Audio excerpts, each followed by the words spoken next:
சென்னை புறநகர் பகுதியில் காலை முதலே பெய்து வந்த திடீர் மழையால் பல்வேறு பகுதிகளில் கடும் போக்குவரத்து நெரிசல் ஏற்பட்டது. இது குறித்த கூடுதல் தகவல்களை எமது செய்தியாளர் விக்னேஷ் வழங்க கேட்கலாம். விக்னேஷ், தற்போது சென்னையின் எந்தெந்த பகுதிகளில் மழை இருக்கிறது, மழையால் ஏற்பட்ட போக்குவரத்து நெரிசல் குறித்தும் தற்போது போக்குவரத்து நெரிசலை சீர் செய்ய என்ன நடவடிக்கை எடுக்கப்பட்டிருக்கிறது, விரிவான விவரங்கள்.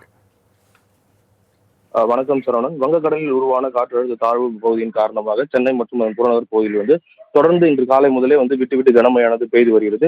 குறிப்பாக சொல்ல வேண்டுமென்றால் சென்னை போரூர், ராமாபுரம், வளசரவாக்கம் மற்றும் கிண்டி, கத்திப்பாரா உள்ளிட்ட பல்வேறு பகுதிகளிலும் இந்த தொடர் மழையானது விட்டு விட்டு பலத்த மழையானது பெய்து வருகிறது. இதனால் போரூர் மேம்பாலம் மற்றும் கிண்டி கத்திப்பாரா மேம்பாலம் ஆகியவற்றில் பலத்த போக்குவரத்து நெரிசலானது ஏற்பட்டிருக்கிறது. குறிப்பாக சொல்ல வேண்டும் என்றால் மெட்ரோ ரயிலில் 2ஆம் கட்ட பணியின் காரணமாக இந்த சாலைகளில் இருந்து அங்கே தடுப்புகள் அமைத்து சாலைகள் குறுகி அவ்வப்போது போக்குவரத்து நெரிசல் ஏற்படுவது வழக்கமாக இருக்கக்கூடிய சூழலில் தற்போது இந்த திடீர் மழையின் காரணமாக இப்பகுதியில் அதிக அளவில் போக்குவரத்து நெரிசல் ஏற்பட்டிருக்கிறது. இதனால் அவசர உதவியிலான ஆம்புலன்ஸ் கூட இந்த வழியில் செல்ல முடியாத ஒரு நிலையானது ஏற்பட்டிருக்கிறது. அதே போல் போக்குவரத்து போலீசார் பணியில் இருந்து அந்த வாகனங்களை சீர் செய்ய, போக்குவரத்து சீர் செய்ய முடியாமல் திணறி வருகின்றனர்.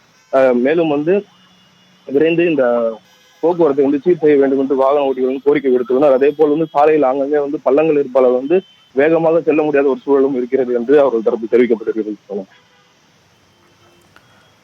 தாங்கள் வழங்கிய தகவல்களுக்கு நன்றி விக்னேஷ்.